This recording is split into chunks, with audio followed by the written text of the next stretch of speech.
Hello again, everybody. This is Mr. Everything, and you've got to check this game out.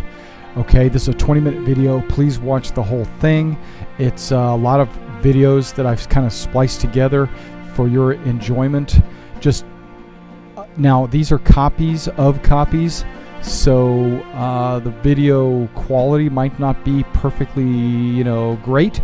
So what you can do is you can go search this on YouTube, check out Star Citizen. You definitely have to check out this game.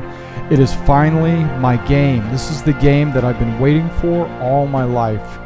Okay, I can't say anything more highly about this game, because if you know me, you know that Traveler, the role-playing game, has always been my game, right? Traveler, the role-playing game. And I find that this game, Star Citizen, has elements of my all-time favorite game, Traveler. It also has elements of Wing Commander. Well, why would it have elements of Wing Commander? Well, because Chris Roberts, the developer of Wing Commander, is also the developer of this game. And in one of his speeches, he did say that he got some inspiration from Traveler. So I was extremely happy to hear that. Well, guess what? In Wing Commander, it reminds me of the space combat. Okay, so you have some space combat, fighter combat, capital ships, and use Wing Commander. I don't know how I'm going to say this, but Wing Commander did that very well. Why does it seem like Traveler? Well, because you have a character. He can explore. He can trade. He can fight on the ground, maybe boarding parties. He can carouse in bars, pick up missions, talk to other characters and players, because it's an MMO. It's not advertised as an MMO. It's advertised as a multiplayer experience, something like that. But you basically fly starships, and your characters are basically leveled by how good their starship equipment is. Okay. There's going to be a single-player experience called Squadron 42, and just like in Traveler, when you make a character, you go through the military and you develop your skills and you get your money, and then you muster out, and then you go on adventures after that, right? Well, in Star Citizen, you do the same. You go to a military branch, you fly fighter pilots as a military pilot, and then when you're done, you get out and then you start flying starships, either privately as a mercenary or with a crew. Or you can skip the military option entirely and you can play as straight to civilian world. Okay. Lives, as you know, in Traveler, when you're making your character, if you die, well, you just die. Well,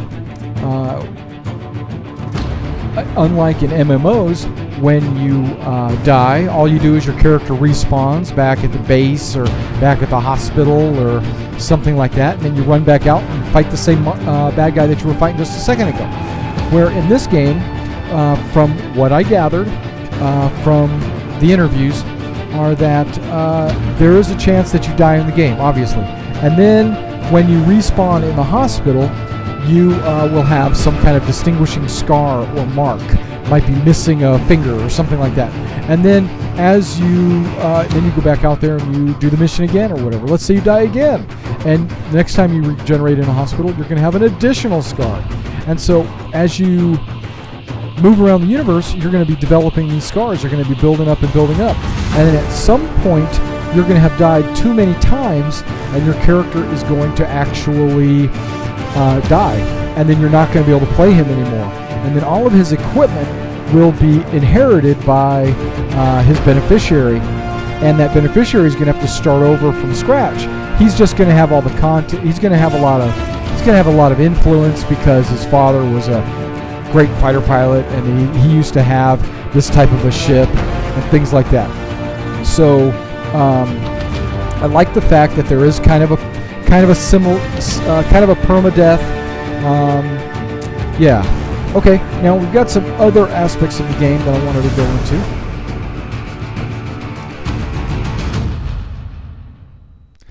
All right, there is a here's a spaceport, right?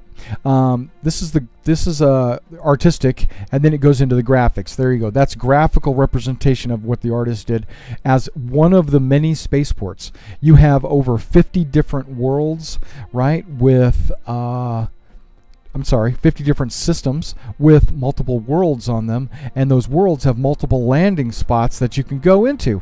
Well, this is just one of them, right? And this is they're trying to give you like a teaser of what a spaceport might look like. In Traveler, what kind of a spaceport would this be? It has a bar, it has repair center, like a refueling center, it has a hangar.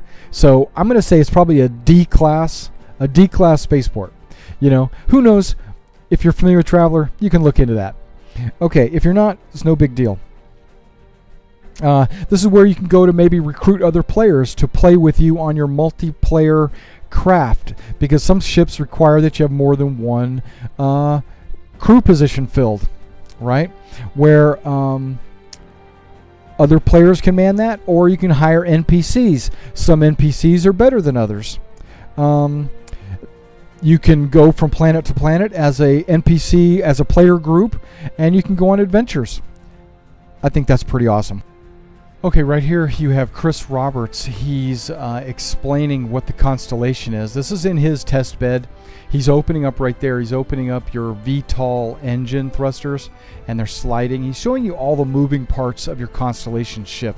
This is just one of the many. There's like a couple of dozen ships. He's going to show you inside. This is the bridge where you got a couple of crew positions moving. You have the captain's chair actually will spin too. The lights are not on in the ship. The lights are off. He hasn't actually programmed that in there yet. All right. You have like a that's the airlock, and then that's the dining area that's sitting down. That's the eating area.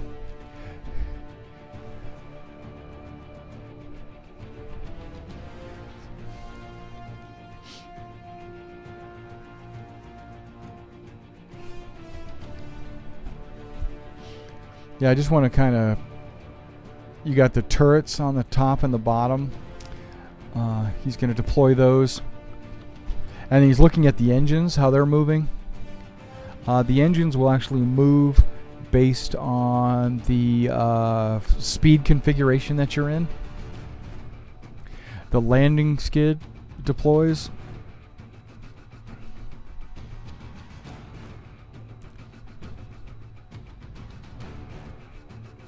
That's just cool. Okay, the turret shields are opening, and then the turret's going to raise right there. And see the turret coming up right there? Okay, that's one of those manned turrets that you can actually be inside, sitting in one of the chairs.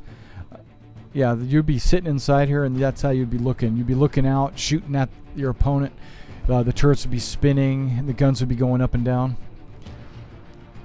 There's one on the top and the bottom. So one of the players can actually be the gunner. You know, he could if you guys get attacked, he can actually jump into the chair, and the turret would raise, and then he would be able to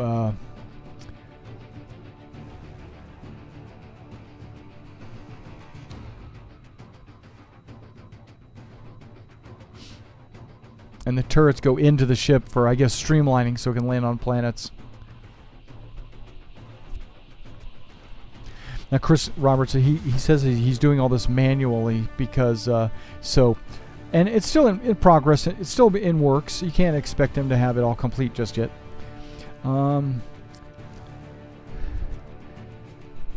Okay, now he just went through the cargo hold. That's the chair that actually goes up and down. That's a crew, and then you might get up and go sit down and go up or down.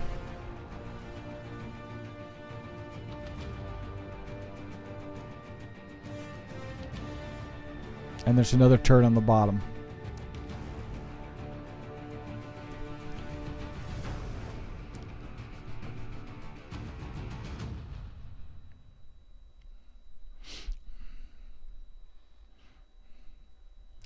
And it's just showing you the animation, the movement, and the level of detail in the polygons that he's using.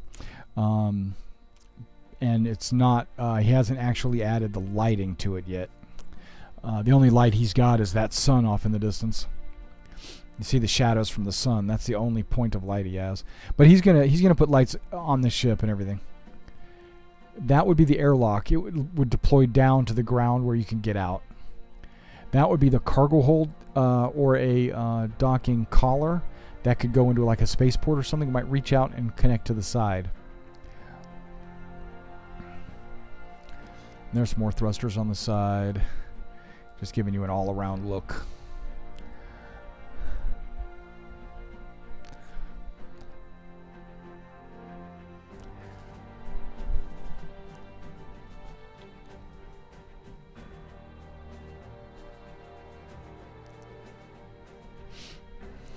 Okay, he's going to speed it up and be able to show you how everything moves a little bit faster.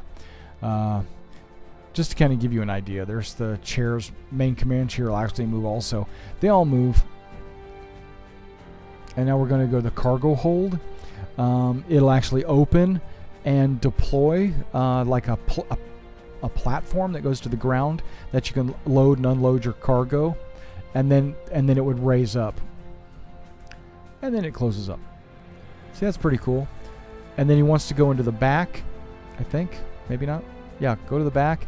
And there's your bunks right there. And then back there is your restroom and shower back there. Like your, what do they call it? A fresher. And those are the 4 bunks. So it's kind of like that's one stateroom with 4 beds. And that's the airlock that goes down to the ground. And that's basically the Constellation.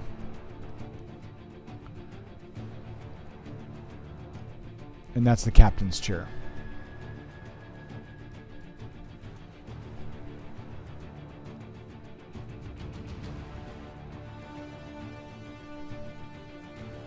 Now he wants to show you the engines also as a final thing. He's going to pan around, and you're going to see the engines move, and because they're kind of like vectored thrust, except the whole engine arcs and rotates. It's pretty cool. This is a pretty pricey ship to get right now. I wish I could afford it. But since the game's not going to be coming out till possibly November of 2014, I can wait.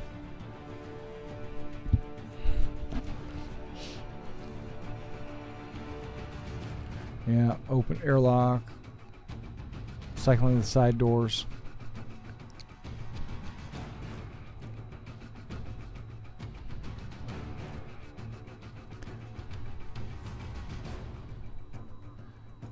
There's the cargo hold coming down. And there should be some engine. Okay, there should be some docking booms or something like that. Reach out. And then you got the engines moving. Check that out. That's cool. That is sweet.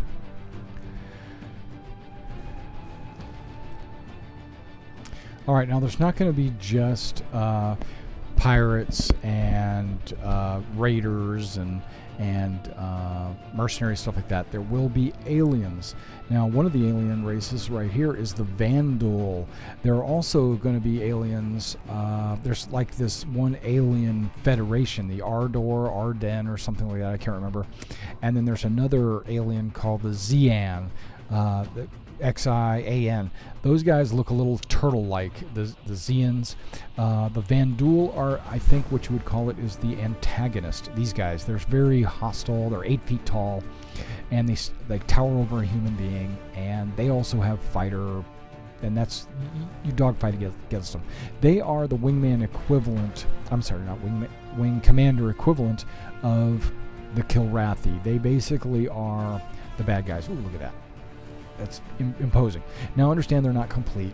They're going through a lot of different iterations to get, the spines correct, the arms correct, the chest hair has to be just right, and even the costuming that they're going to put on the creatures, because they're spacefaring, so they need armor and possibly space suits or something like that.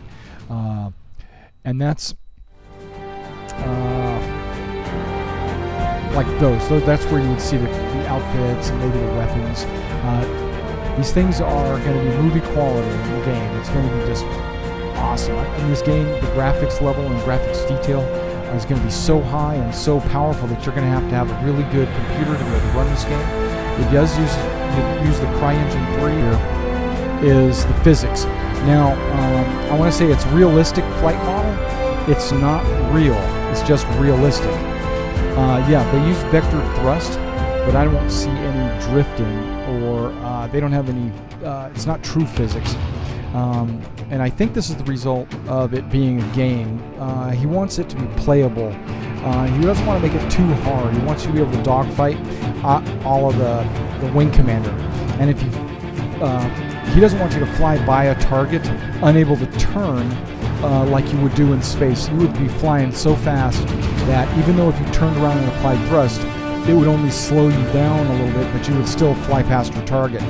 Or you would have to just stay at a constant slow speed and then never build up speed as you fly. And so that's why I say it needs to be a fun experience and still be realistic. So he applied thrusters on the outside edges of the ships. Now when it comes to the economy, I'm going to let Chris Roberts tell you about that. The economy itself, first of all, in Star Citizen is completely dynamic. So the player's actions are going to be affecting the supply and demand and the prices. So a lot of the missions that are generated for players to take, or even AI to go and do, are created by the economy system itself. To give you an example, if you have a weapons factory sitting on a planet and it requires 3 tons of metal alloy and 1 ton of high explosive and 1 ton of electronics to create 20 missiles in a game turn, that factory will create a mission out on the mission boards, which will have like in a system, and that will propagate to other systems at sort of the speed of communication in the Star Citizen universe. And it will say, hey, look, I need 3 tons of steel alloy, 1 ton of high explosive, 1 ton of electronics, and who wants to take them? And so in that case, a player could look at the mission board and go, oh, look, there's a mission to take 3 tons. Okay, I'll take it, and fly in with the alloy. And if the player doesn't do it, an AI will take it and fly the stuff in. And along the way, if that player or the AI get attacked by a pirate and they don't make it through, then the goods aren't getting to the factory. The factory doesn't have the materials it needs to make the missiles, so it can't produce missiles that turn. Now, if people are buying missiles in that system, the inventory on the show floor will dwindle and they won't have any more missiles, which will mean the supply's low, so the demand's high. Prices will probably go up. Now, that factory will probably say, I have a pirate problem on my getting my raw materials, so it will create a mission with the Mercenaries Guild and says, I need you to go and clear out the pirates that are attacking this stuff, or I need you to be an escort ship escorting these alloys in. So that creates missions for mercenaries there. So players' actions as a pirate or as a trader could affect what's happening in the economy. The pirates could be strangling supply to planets, or other people could be blockading it, and then if supplies aren't getting through, that planet will be creating missions to get supplies or get people to open the blockade. So basically the economy itself is generating a lot of the action, and the missions are going on. And by the way, in that combat that you're having, like the pirate that is attacking the merchant ship, well, missiles are getting fired, ships are getting blown up. Well, that's demand on the economy side. So, that means that more missiles will have to be replenished, or a ship has to be replenished. So there's factory nodes on planets making the ships. And so it all is kind of balanced. Hopefully from that you can sort of see how the economy, and the fact that it's dynamic, is generating missions for other players, or generating missions for AI, is creating supply and demand and consumption and production. All right. Well, I think that sums up the map. That's pretty awesome. Now, here's a map of the known universe, the galaxy as we know it. This is still just a work in progress, and this is just one of the many ways you can view the map, the different star systems. But let's talk about the star systems. Now, right now, he says that he's going to, when he releases the game, he's going to have over 50 star systems available, and that additional jump points are going to be discovered by players. And when they are discovered, they might lead to another system that we, as other players or just as the AI, don't know about yet. So when you find a new system, you're going to be able to name it. It's going to have a naming process where you can name it, and hopefully he puts some kind of approval process in there, so you don't name it something way off in the left field, or so you don't have like Butt Buddy or something like that as the name of a system. Okay, I think this is really cool. You can zoom into any of the systems and you can see like what the planets are, and then you might be able to go, find out what kind of missions that they have available, or what kind of like what kind of resources they generate, things like that. A lot like Traveler. Also, if you notice that a lot of these planets are connected by jump lines, and those would be very similar to like the X-boat routes of the Empire. Then my understanding is you can have a jump drive, but I don't know if you have to follow a jump route. I think if you have a jump drive, you can just go a certain direction, like what he's doing here. You just can go a certain range based on how far you can actually jump, and that's a lot like Traveler. Kind of Wing Commander series, any kind of space flight sims, Star Wars, Star Trek, any of those, you really need to get out here, invest in his company, get a pledge level, get your ship, get your hangar, and wait for it to come out, and I think you'll really enjoy it. I've already jumped on this. It only took me a day before I realized that I needed to jump on this. I've been watching all kinds of videos and listening to interviews and stuff like that, and I am so pumped up about this. You can't believe. It's gonna dominate my online gaming experience. It's the game that I've been waiting for. All right, well, thanks for coming out and checking out this video, and you guys have a wonderful day.